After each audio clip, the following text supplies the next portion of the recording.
All right, I'm decked out. My little trash bag here to keep the nastiness off of my sweatshirt. And I'm gonna start fleshing these hides. And that is just the process of removing any remaining meat and fat from the hides themselves and just scraping it off on my fleshing beam. So I have my hide, soaked it in a little bit of water, which hopefully will make it slip off easier. I'm gonna put the neck side on the top of the beam, so this is the neck of the animal. And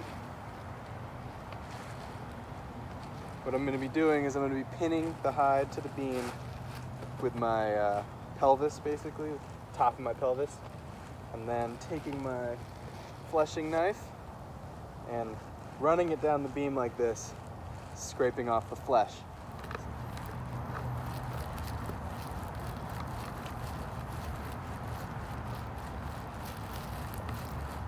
I'm just trying to take off the stuff that comes off most easily. So there's gonna be some other layers like membranes and stuff on the hide that I will get a little later on. But right now I'm just trying to get the fat and the meat and the stuff that would basically go rancid if I stored it too long. And I've been storing these guys, I got them frozen, and I've been storing them in a fridge. So I thawed them out in my college mini fridge. But yeah, basically, I'm just trying to go straight down this hide, peeling off little bits of meat at a time. Yeah, and going more or less straight down on my beam and trying to open up a little flap and then just push that flap down the hide. And it shouldn't be too much work. It should more or less peel off. And my knife is dull enough that I can rub my finger across it without worrying about cutting myself. And that's how dull you want your knife, because you're not really cutting, you're just pushing.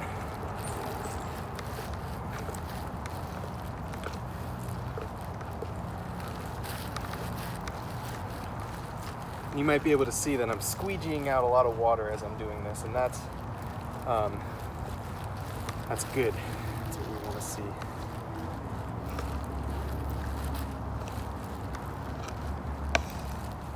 Yeah.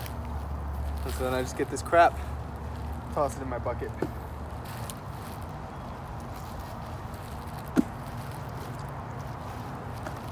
All right, let's time lapse it up.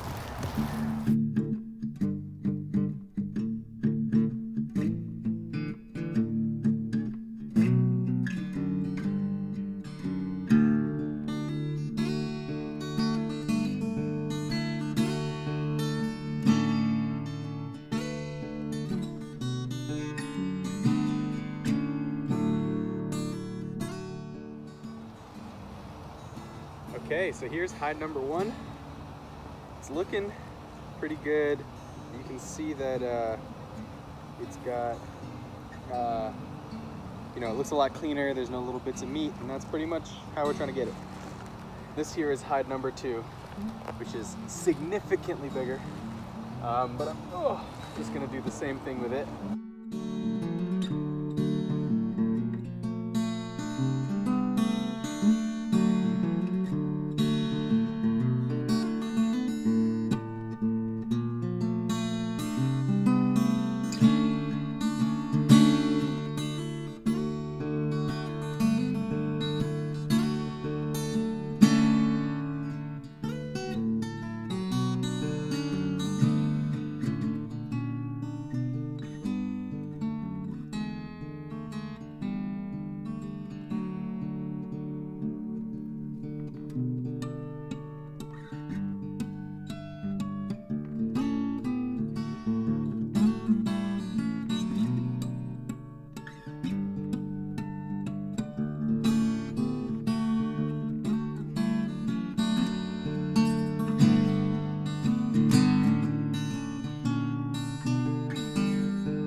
All right, so after all that scraping, I've got two very nice and very clean hides here. That's the smaller one. This is the bigger one. He is a big boy. So yeah, the next step is going to be called bucking, which involves taking the hides and soaking them in an alkaline solution, which will loosen up the grain layer. Again, that's the shiny layer on top of the skin, so that I can scrape that off later down the line. So we're gonna go and do that now. All right, we're over at the fireplace to collect some ashes.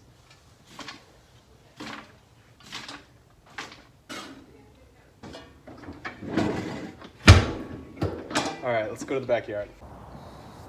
Okay, so now I'm gonna take my ashes and I'm gonna put them into this bucket here. And I thought of this idea of using a window screen to kind of sieve the ashes and make sure I don't get those little charcoal lumps into the bucket. So we'll see how that works. This is a little bit of an experiment, but I'm gonna put these protective gloves on now. All right, so let's see what happens when I pour this on the screen. This might be a bad idea. I'll go little by little. Hey, it's working. All right. I'm feeling low-key pretty big-brained right now.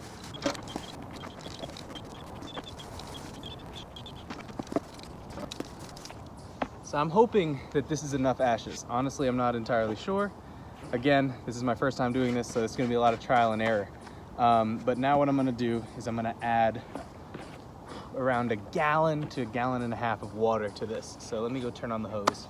And this is where I am definitely making a corrosive material. And so just really want to be super careful that I don't, get this on my skin, and especially not my eyes or anything. So I'm just gonna add the water a little at a time and mix with my hands. Make sure it mixes up nice and good. Okay, and so I've learned from reading on a bunch of forums that there's this thing that you can do called the egg test to test the pH of your lye mixture. And so I'm gonna see if I can do that. And basically the principle is that in regular old water, a raw egg theoretically should sink, right? It sinks to the very bottom. But as the solution gets more and more alkaline, the egg will actually end up floating. And when you get to the proper pH, it should be such that the egg floats with around an area around the size of a quarter sticking out over the top. So I'm gonna see what this looks like right now. I wonder if it's actually hitting the bottom. So I'm gonna tilt my liquid here. And it looks like this egg is sunk. So that means that the pH is not yet alkaline enough, and I'm gonna have to keep stirring it and hopefully it'll get more alkaline. All right, so I gave this mixture another stir, and you can see that the egg is now floating a little bit. It's not entirely as much as I want it to, but hopefully if I keep stirring it, it'll get up to the right pH. And I'm thinking that this may only be enough solution for one hide and not both. So I'm gonna start with the smaller one, and that's kind of gonna be my practice one, and then hopefully I'll be able to move on to the larger hide. Okay, so I transferred the mixture over to a different bucket just because it's a little thinner, and so I'm able to float the egg in it. And I added some more wood ash that I found in our little outside fireplace. And let's see. Check it out. So that is a floating egg, and I would say, maybe that's not an area the size of a quarter, but it's pretty close. It's slightly smaller than a quarter, and I don't have any more wood ash, so I'm just gonna try it out. And hopefully this will be, basic enough for everything to work. Okay, so in goes our smaller hide with all the hair exposed. And I'm just gonna put it in this bucket. And we wanna make sure that our mixture can get in contact with that hair side, because what we're using this for is to break down the hair follicles and also the grain layer. And one of my concerns is that I'm wondering if this might discolor the hide, because I'm not sure that I got all of the charcoal pieces out, but I have my fingers crossed. This is kind of a tester, and I have a second hide just in case I mess this up. So yeah, like as I said before, this is really me doing this for the first time and doing, a lot of experimentation just to see what'll happen. And hopefully this will go well. I definitely have my fingers crossed. One thing that I've seen people do is weigh down the hide in here with like a brick or a rock, so I'm just gonna grab a rock and do that. All right, there's a rock.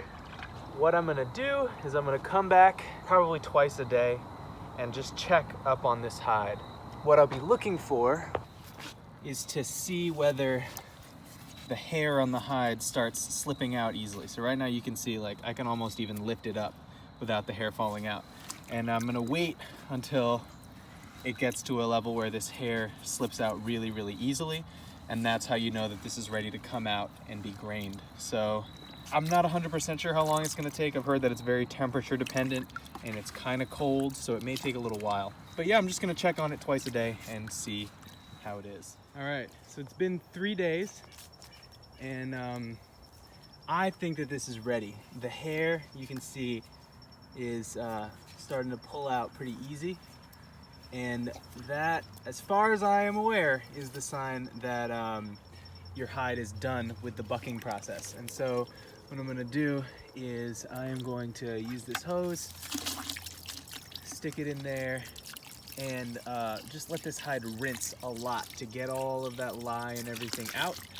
And then I'm going to put it up on my fleshing board and see if I can't scrape the grain off.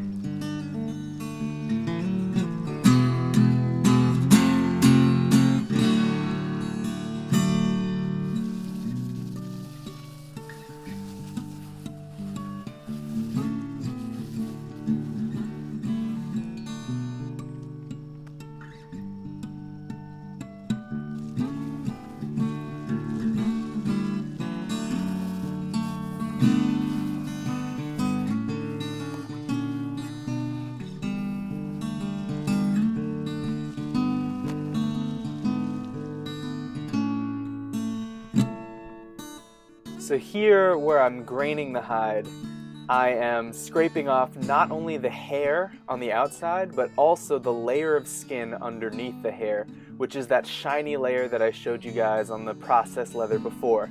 And I'm using lots of downward pressure and also very, very small strokes in order to make sure that I'm getting every little last bit of grain.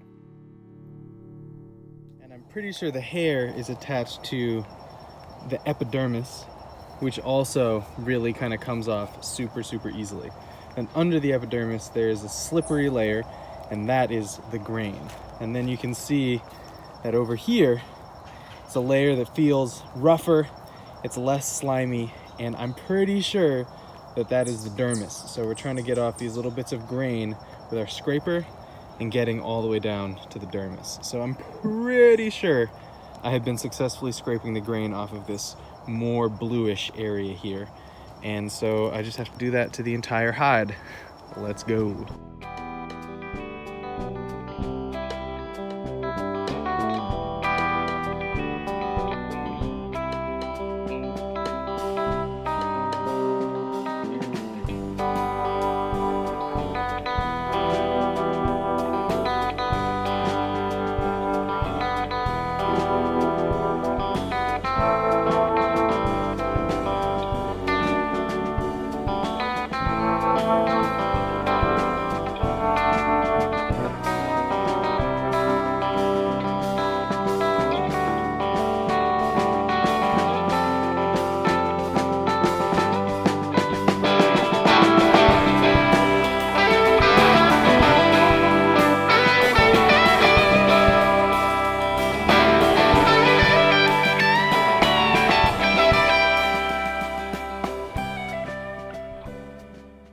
Alright, sorry for the little time jump. I just wanted to cover what I was wrapping up in that video. So basically what I was doing is finishing up the graining and being super meticulous and just going over every part, looking very closely just to make sure that I got every little last bit of grain off of that side of the hide.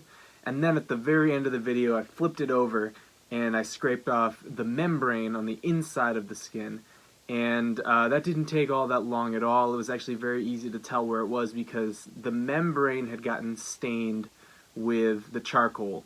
but the rest of the hide didn't. And so I went over the membrane side and I just scraped off the little bits of membrane, and that goes pretty much the same as any other kind of scraping. So next time we are going to be doing the most magical part of this process, which is actually braining the hide, which entails soaking the hide in a solution that's made from the animal's brain, and that will turn it from being very kind of sticky and skin-like into being very silky soft and almost exactly like a cloth.